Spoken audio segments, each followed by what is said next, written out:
Hello guys, Oroth here and a warm welcome back to my channel.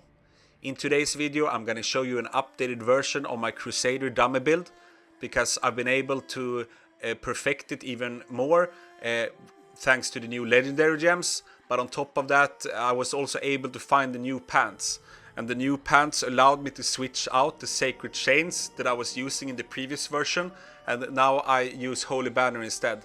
But I'm gonna go through the details a little bit further into this video.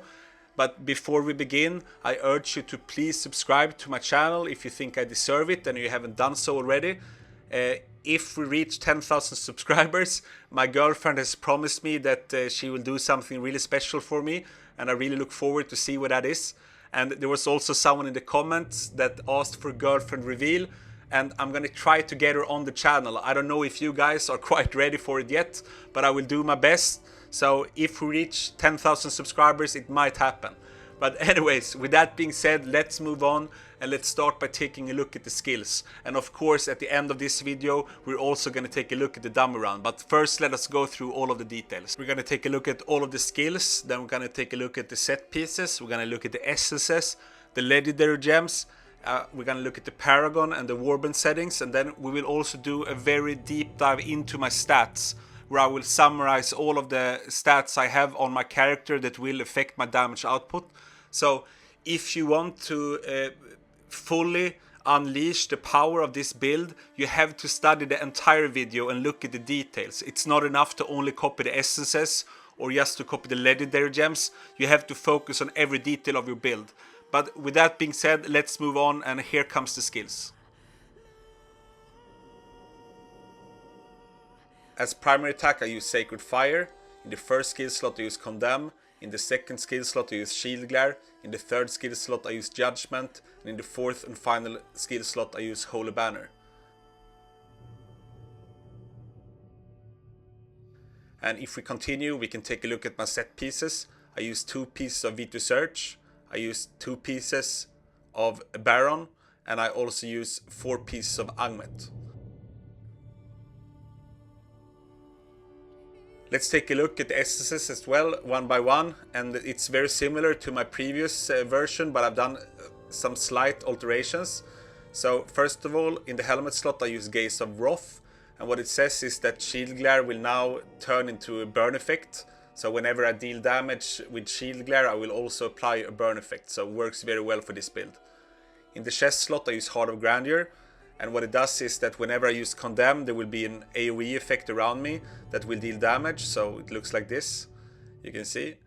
And in the shoulder slot I use the Yawning Rose, and what it does is that Judgment turns into a huge AoE area that apply burn effects as well, so this is also not something new. In the pants slot we can see a change now, and in my previous video how I was not able to find this pant yet, but now I've been able to do so. And what it says is that Shield Glare deals increased damage to enemies the closer they are. And in the previous version I was using Sacred Chains with another burn effect, but thanks to this pant I can now replace Sacred Chains and instead put in the vanilla Holy Banner, because I want to increase my critical hit chance during the time when Royal Inconsequence is not active. So yeah, it's the reason why I no longer use Sacred Chains, and that was only possible due to finding this pant here. In the first maiden slot we use the Bristle, you know it from before, but this means that whenever I attack I get these flames of fire coming out from me, dealing damage to the enemy. In the first offense slot I use Torrential Refrain, and what it does is that whenever Condemn hits a target it will resolve all of the remaining dot damage at once. So this is nothing new. And we can also recognize some other essences here. I still use Horn Splitter, so whenever I use Sacred Fire it will also apply a dot to a target when I hit it. And finally I use Lofty Light, and what it does is that whenever I use Shield Glare I get this area of effect, and when I hit an enemy with this area of effect I will both apply a burn effect thanks to the helmet I just showed you, but on top of that I will also stun the target. And that's very important to activate some of my affixes, my damage affixes I mean, and it's also syncs very well with the legendary gems I'm using. especially the Ship of Stone Flesh. And I'm gonna show you the legendary gems I'm using now.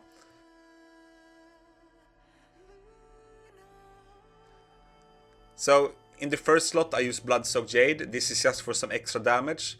I use Roiling Consequence because it will apply burn effect, so very strong for this build, but more importantly it will give me tons of critical hit chance. I use Bottled Hope for some extra damage, but also for some cooldown reduction, and without Bottled Hope here I will not have 100% uptime on the skills, so it's very important to use this gem in this specific setup. In the next slot I use Ship of Stone Flesh, and what's good about this is that it will at this high rank apply an armor break at 24%, and this is very important because I do have a familiar that have lingering wounds, but that uptime is not 100%. So whenever lingering wounds is not active, I will have the armor break from the Ship of Stone Flesh.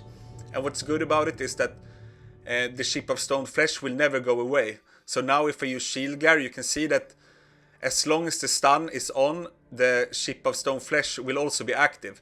And I'm able to use Shield Glare again and reapplying this stun before the stun wears off. So Ship of Stone Flesh armor break will always be on the target. So very strong for this particular build.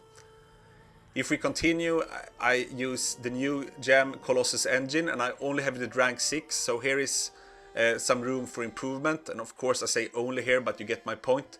If I get this to rank 10, it will give me 50% increased skill damage instead of 34%. So there are still some room for improvements here.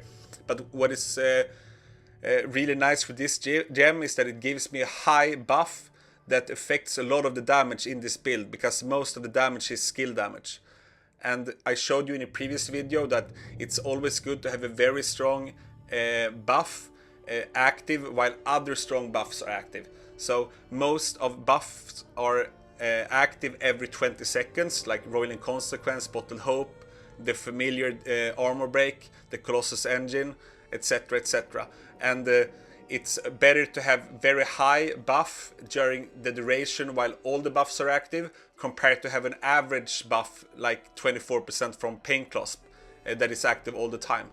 But if you're interested in the logic behind that, go and check my previous video. The title says that 99% of players are wrong. It might be interesting for you. Anyways, let's move on. I use Fervent Fang also for some extra damage.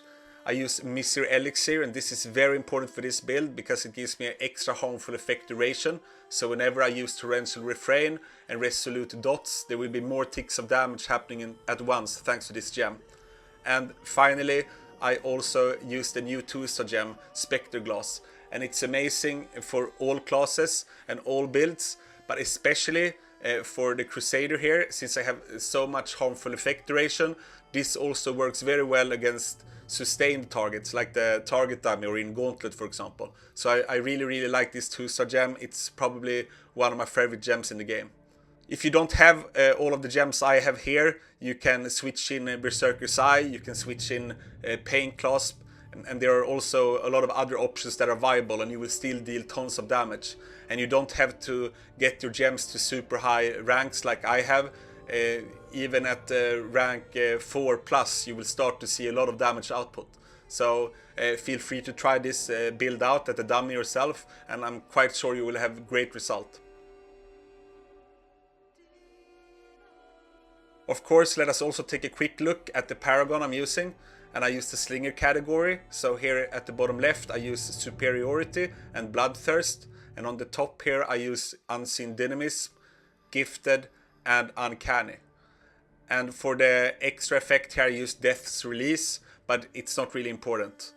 We can also take a look here at the Warband room, and we can see that I use the damage room, and we can also take a quick look here at my remnants.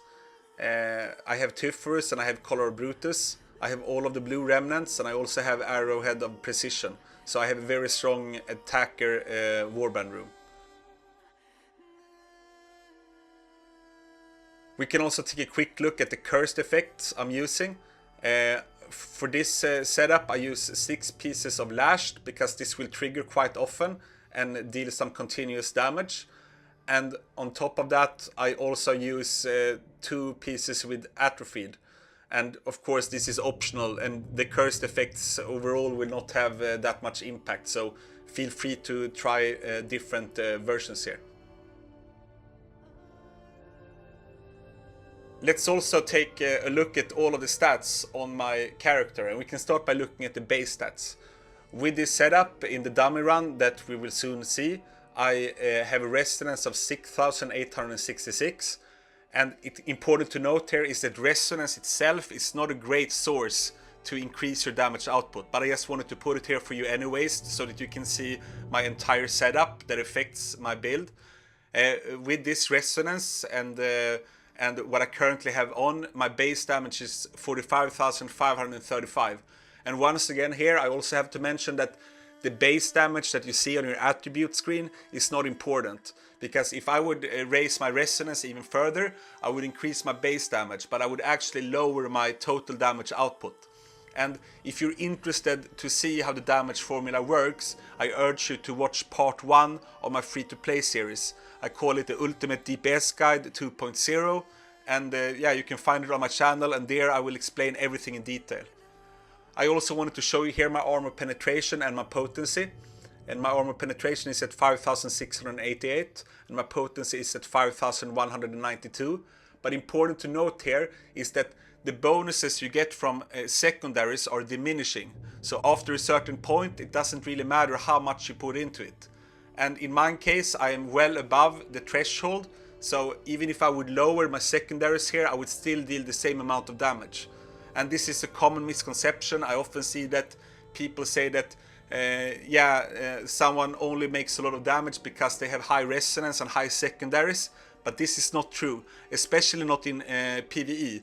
For PvP it's a little bit different, but now we're talking about PvE content. I'm not gonna dive deeper into it, but I just wanted to mention it here. Let's move on and take a little bit of a deeper look at all of the different affixes that I have on that will affect my damage output.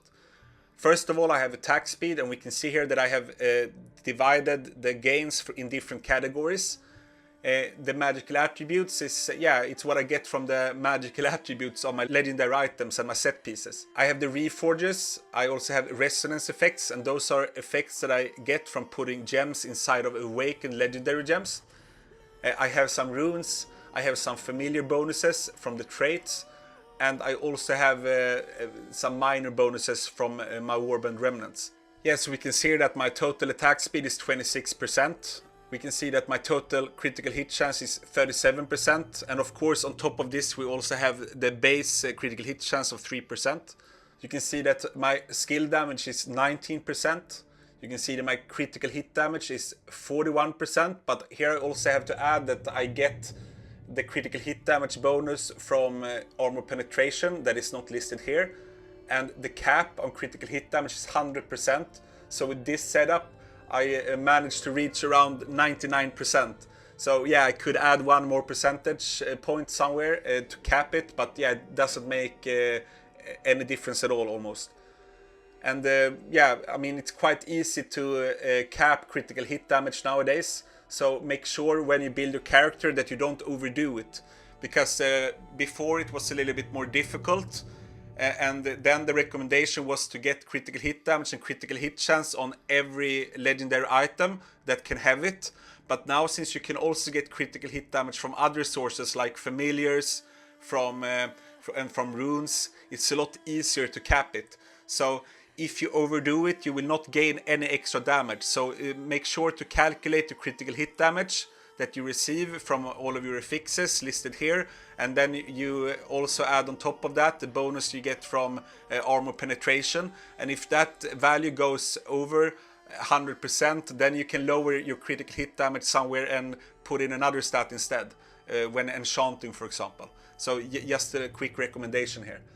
The next attribute you can see is damage done to enemies suffering loss of control, and it's very high, it's at 93%. And if you remember, with this build we will constantly apply a stun effect from the shield glare, so this affix will be active all the time when we attack the training dummy. If you look at the primary attack damage, I have a total of 42%, and this affix is not the strongest in this setup because most of the damage will come from skill damage. but I still deal a decent amount of damage with my primary attack, so this is still a useful fix. The next fix is damage done to enemies below 30% life, and this also works at the training dummy whenever it's below 30% life, and here I get 22%. I also have some fixes that increases the damage done per each nearby party member, and for me it's at 15%, and I get it from the resonance effects from my gems, and that's why you will see me doing my dummy runs with some friends next to me. They will not attack the dummy, but they're just there to activate this fix. What's also very important is the beneficial effect duration, and currently I have it at 53%, and of course on top of this I also have 30% from V2 Search. And finally we have cooldown reduction, and here we can see that I have a total of 16%, but on top of this I also have 6% from my Bottled Hope, and I also have a cooldown reduction from some of my awakening effects. So most importantly is that I have 100% uptime on all of the buffs, and that I manage. And remember that the cap on cooldown reduction is 30%, so it's the same thing here. You have to check your character and don't overdo it, because if you're above 30% cooldown reduction it will not do anything, then you can switch it out for something else. So just keep that in mind. So here is a summary of all of my stats. I thought it would be interesting for you, just if you want to try to build your character yourself. You can focus on these things here, because almost all of these factors here are totally free to play. The runes, you can find them. I have not bought them from the market. I've been farming a lot and I've been able to find them. So all of the bonuses from the runes is free to play. The familiar bonuses, I have cheated a little bit and got some familiars from the market, but now with the new system it's a little bit easier to acquire these traits. So this is definitely doable as a free-to-play player. The Warband bonuses, they are also entirely free to play. You just have to purge the depths and look for those remnants. And the same goes for reforges. It takes a lot of time to perfect your reforges, but when you have done so, it will help you a lot. Finally, when we look at the magical attributes, this is also entirely free to play. And it's even easier now with the new enchantment system, because now you can roll one of the slots on your items, and what I'm recommending the most is to get damage done to enemies suffering loss of control. You can get it on your gloves, on your main hands and on your off hands, and the maximum value you can get is 50% from the magical attributes, and you can see here that I have capped it. And what's also good about this fix is that it works very well in PvP, because it's quite easy to afflict any type of loss of control to an enemy in PvP as well. So super strong. The only downside is that it's a little bit tricky to get it to work on bosses, but with the end winter set it's possible, but maybe it's not the best option in all situations. But overall this is my favorite fix of all, except for critical hit chance of course. But the difference here is that you can get 10% damage done to enemies suffering loss of control, while you can only get 4% critical hit chance. And in many situations 10% of a damage fix can be a little bit better than 4% of critical hit chance, but it depends on your setup a little bit, so this can differ from time to time. With that being said, let us move on and take a look at the dummy run, and I hope that you will like the results here and that you found this video helpful. So here we are at the dummy, and we start to beat it quite hard. And what's important here is that you want to use your skills in a way that they are never off cooldown of course, but you want to wait until the 12-second mark to use the Holy Banner, because then the Roiling Consequence will wear off, and that's when you want to use the banner. And it's also important to make sure that you use a skill the moment you reach a new 20-second cycle, so exactly at 20 seconds and at 40 seconds as well. So you can see now, for example, my shield glare is almost out, but I wait just a little bit to make sure that I will trigger Colossus Engine, because I want Colossus Engine to be triggered as soon as it's ready, so that it synchronizes with other 20-second effects. And yeah, it's quite simple and straightforward. You can see that I deal tons of damage, and voila, we even managed to reach 2.2 billion damage. And here we can also take a look at the breakdown of this dummy run. You can see that most of the damage is skill damage. I also deal quite a lot of damage with my set. You can see that there in the bottom there, that's the Angmet set, dealing a lot of damage. There are also some other sources of damage there, but mainly the Angmet. And yeah, I mean, once again, with minor changes, we've been able to increase the damage of this build even further. And of course, the new 5-star gem, Colossus Engine, is very useful. And also the new 2-star gem, Spectre Glass, is also very useful. So I hope that you also have some great success with this build if you try it out. And remember now that this is a dummy build. For me, dummy is content in itself. And I like to perfect the build to achieve as high results as possible at the dummy. If we take this build out in other types of content, we always have to do some alterations.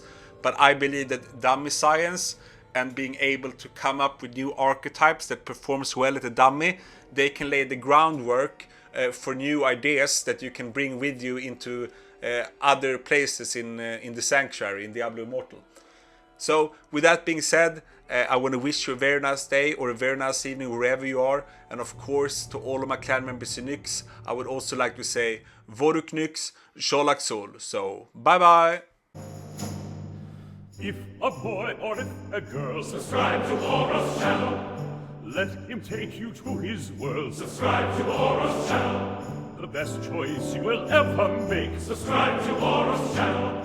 Hit the bell, a piece of cake. Subscribe to Boros channel. Let me tell you one more time. Subscribe to Boros channel.